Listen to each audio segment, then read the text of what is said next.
Hello नमस्कार, स्वागत आहे तुमचं आपल्या यूट्यूब चॅनलमध्ये। तर आज आपण बघणार आहोत 34 इंच छातीचा कटोरी ब्लाऊजचा पेपर कटिंग।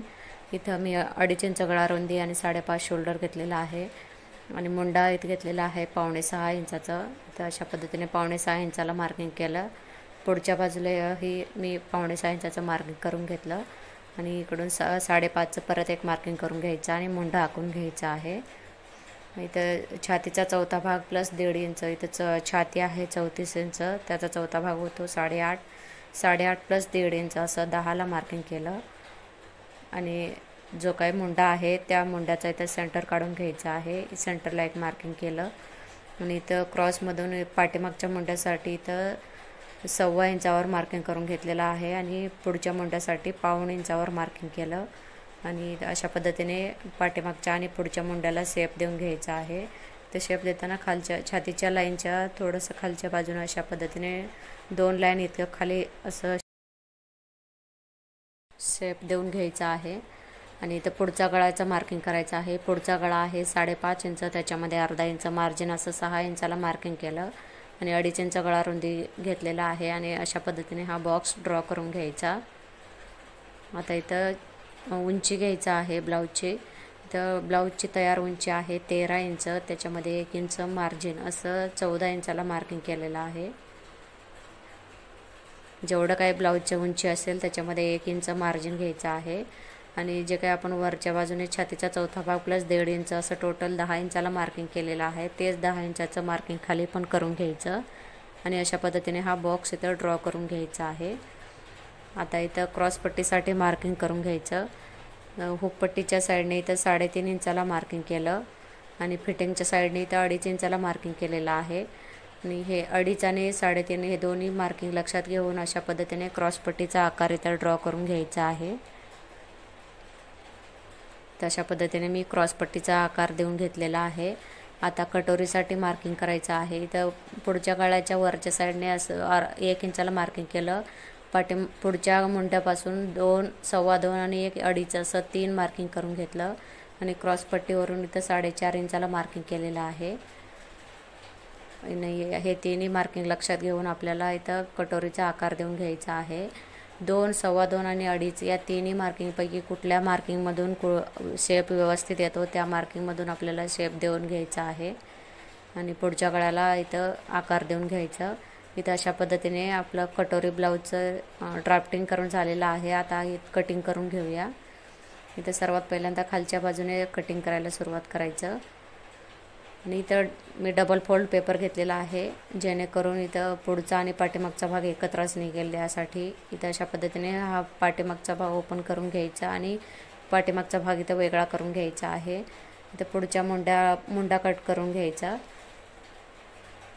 आणि खालच्या बाजूने इथं क्रॉसपट्टी कट करून घ्यायचा आहे। आता पुढचा गळा कट करून घ्यायचा आणि कटोरी आणि साईड पार्ट इथं दोन्ही वेगवेगळे असं करून घ्यायचे आहेत। तशा पद्धतीने आपलं कटिंग झालेलं आहे। आता इथं कटोरी वाढवून घ्यायचं आहे, त्यासाठी इथं मी दुसरा चौकोनी असं पेपर घेतलेला आहे आणि इथं पहिल्यांदा मूळ कटोरी आहे तसं ड्रॉ करून घ्यायचं आहे। तशा पद्धतीने जसं आहे तसं मी ही कटोरी ड्रॉ करून घेतलं।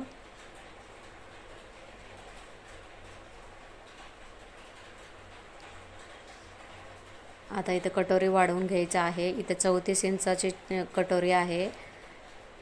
इथं अशा पद्धतीने हा कटोरीचा सेंटर काढून घ्यायचं पहिल्यांदा आणि 34 इंच छातीसाठी तर मी 1.25 इंचानं कटोरी वाढवणार आहे। इथं अशा पद्धतीने दोन्ही साईडने 1.25 इंचाला मार्किंग करून घेतलं आणि इथं गळ्याच्या साईडने 1.5 इंच इतकं मार्जिन इथं वाढवून घ्यायचं आहे, म्हणजे इथं शिलाईसाठी।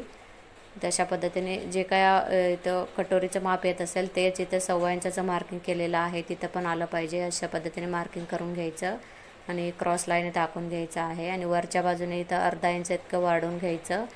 म्हणजे काय आपण 1.25 इंचाचं मार्किंग केलेलं आहे त्या मार्किंगला इथं अशा पद्धतीने शेपमध्ये इथं जोडून घ्यायचं आहे, म्हणजे इथं कटोरीला आकार देऊन घ्यायचा आहे। आणि इथं जे काय आपण कटोरीचं सेंटर काढलेलं आहे तिथून खाली 1.5 इंचाला मार्किंग करून घ्यायचं आणि इथं दोन्ही साईडने आपलं सेम अंतर आलं पाहिजे अशा पद्धतीने इथं मार्किंग करून घ्यायचं आहे। इथं दोन्ही साईडने सेम अंतर कुठल्या मार्किंगला येतं ते बघून आता दोन्ही साईडने सेम अंतर आलं पाहिजे अशा पद्धतीने इथं हा टक्स देऊन घ्यायचा आहे आणि हे दोन्ही लाईन इथं आखून घ्यायच्या आहेत. अशा पद्धतीने मी कटोरी वाढवून घेतलेला आहे.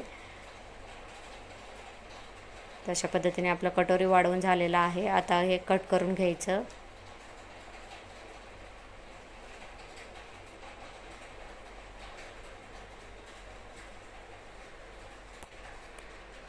आता इथं कटोरी कट करून झालेला आहे. आता आपल्याला बाही कट करून घ्यायचा आहे.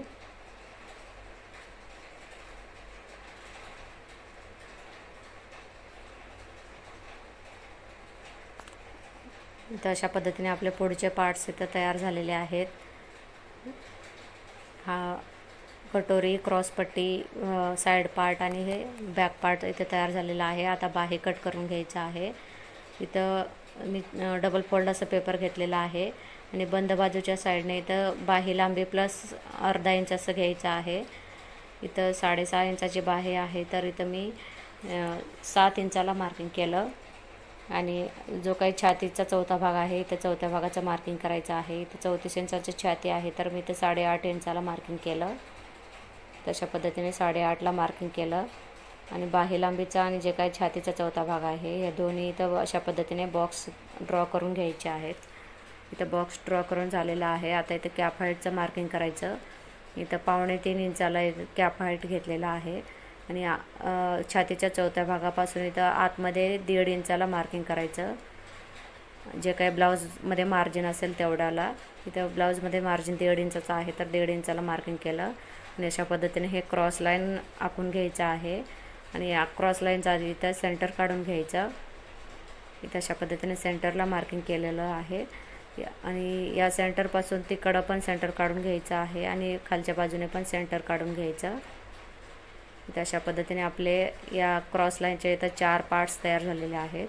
आता जो काही मेन सेंटर आहे तिथून वरती अर्धा इंच आणि वरचं सेंटरपासून वरच्या बाजूने टेपच्या 3 लाईन इतकं घ्यायचं आहे आणि खालच्या सेंटरपासून खालच्या बाजूने टेपच्या 3 लाईन इतकं आणि इथं 1 इंचाला मार्किंग केलेलं आहे.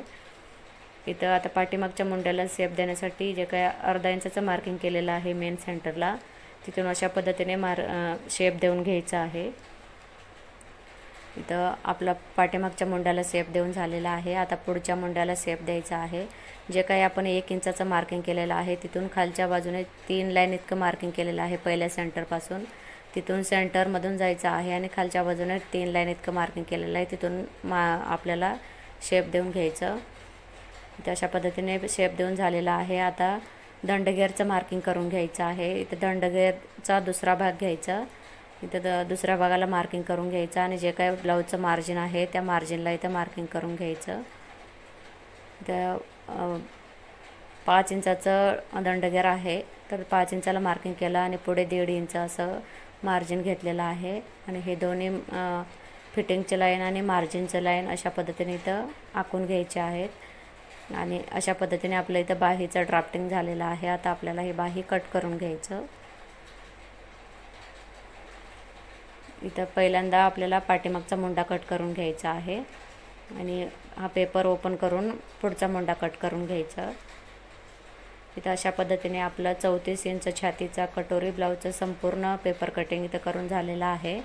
तुम्हाला व्हिडिओ कसा वाटला आहे मला कमेंट करून नक्की सांगा. व्हिडिओ जर आवडला असेल तर व्हिडिओला लाईक आणि शेअर करा. चॅनलवर जर कोणी नवीन असेल तर चॅनलला सबस्क्राईब करायला विसरू नका. व्हिडिओ शेवटपर्यंत बघितल्याबद्दल सर्वांचे अगदी मनापासून आभार.